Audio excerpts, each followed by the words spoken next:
It's once again time for a Hearthstone budget deck. The first one, I hope, of many for 2017. Now, it's taken me a while to set this one up and, get going, but we're finally ready, and today, I'm proud to reveal the budget Dragon Priest deck for this expansion rotation. So, we're going to be using Blackrock Mountain, Karazhan, and the new cards from the latest expansion, Gadgetzan, and we're hopefully going to find that balance between affordability but also viability on the ladder. That's ideally what we're looking to do here, and of course, if you're new here, this is the budget deck series where I try and find decks which don't cost too much, which don't have too many expensive cards in them, and hopefully something that you're going to be able to make, or hopefully something that you're going to be able to make something similar to. So for this deck, you're going to need 1,480 dust, and we're just going to jump straight into it. So if you're not new here, if you've been around for a while, you may notice that the style and format of this video is slightly different to before. Let me know how you feel about that, and we'll see how it goes moving forward. But of course, let's jump straight into it. It looks like we're playing against a pirate warrior. And this is something you're going to see a lot on the ladder at the moment, especially as you climb higher on the ladder. It just seems like pirates are everywhere, and you've got to be ready for Patches the Pirate to come out on turn 1. If you assume it's going to come out on turn 1, you can build every deck around that, and you can make sure you can beat it. So I think the best decks to ladder with at the moment are either decks that have Patches the Pirate, or decks that counter Patches the Pirate. So he's going to come out, he's going to get insane value, but with decks like this, you can have your 2/4s with Taunt, which come out on turn 2, they're going to start shutting down the aggro immediately. In a dragon deck, you have a lot of taunt cards. You have Twilight Guardian as well, and then later in the game, you might have a couple of other taunts as well. If you're a priest, we also have some more healing in the deck. So we've got things like Priest of the Feast, and we've also got a hero power in order to stay alive. So we're kind of countering that aggro deck, but we're also kind of preparing the deck later in the game to go up against those nasty control decks, which you might run into the ladder as well. Because you're going to be in this kind of meta, there is going to be this kind of rock, paper, scissors kind of thing going on. So you're either going to be good against aggro and bad against control in theory, or good against control but bad against aggro. So I tried to set this deck up to be good against aggro, but also have a couple of tools to give it a chance against control decks. It does function more as a beatdown deck than anything else if you play it in that way.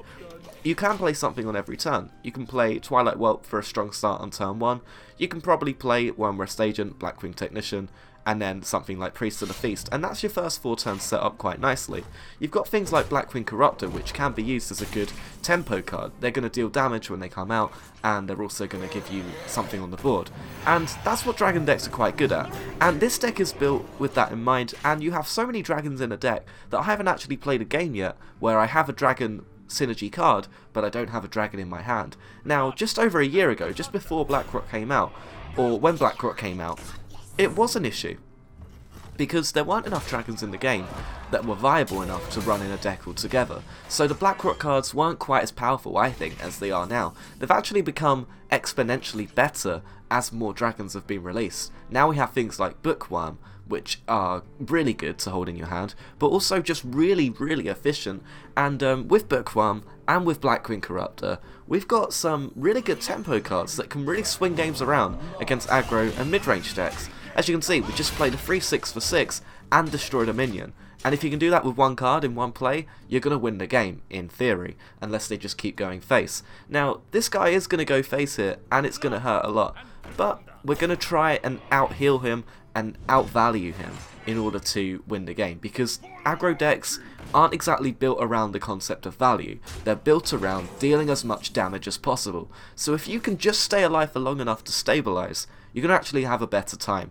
So I've actually got things like Power Word Shield in this deck in order to synergize with Priest of the Feast. However, you might decide to go with something like removing Priest of the Feast and running a couple of early game minions as well. So you might decide to maybe run things like Mistress of Mixtures. I did experiment around with that, and that card is good against aggro decks. Obviously, it's something early in the game to play, but I decided to take those cards out, run Power Word Shield, and run Priest of the Feast to stabilize later in the game. I thought that would be a bit better in the long run, and this deck does tend to stabilize with tempo cards like I mentioned, like Blackwing Corruptor, like Book 1. And then if you can heal up with Priest of the Feast with your spells, that makes it even better. So it's quite a good deck. We've got Greater Healing Potion in there as well from the latest expansion, and that's pretty good because if you can find a mana, if you can find a turn to play it, it's gonna just buy you some time and like put you out of the range of those aggro shamans and those pirate warriors and other aggressive decks that you're gonna find on the ladder. So I've also got things like Shadow Word Death in there to deal with control decks as well, and I find that there's enough tools to deal with the aggro that I don't need to run Shadow Word Pain. But of course, this deck is still somewhat in an experimental phase, but I think it does run that nice little balance there. So I'm taking Leroy Jenkins from his deck for maximum mean value, and it looks like the game is about to be closed out. And I think that went quite well. I think that was a good demonstration of what this deck does. Obviously, our opponent did play patches and we stabilised after that. Maybe he had some bad draws, but I think this is a good indication of how this deck works. And of course, I'll follow up with a couple more games in future, hopefully. And we'll just see how it works against other matchups as well. So Grimer Gadget here basically spells the end for our opponent here. And that was quite a good game. It felt pretty satisfying. It always feels good when your opponent starts out with patches and you stabilise to win the game. And of course we're going to play Leroy Jenkins because I actually don't have a Leroy. I disenchanted mine when it got nerfed and I never actually bothered to recraft it because I don't really like playing Leroy. It's not really my thing, but nonetheless, I'm rambling. That was the budget Dragon Priest that I came up with. Of course, if you enjoyed this, be sure to let me know by leaving a like. It does help a lot, and also, I mean, it boosts my ego, so that's nice as well. And if you want to see more like this, head on over to Zoid Gaming. We're going to be doing more Hearthstone budget decks and deck guides in general in future, and of course other gaming stuff as well. And I will see you in the next video. Goodbye.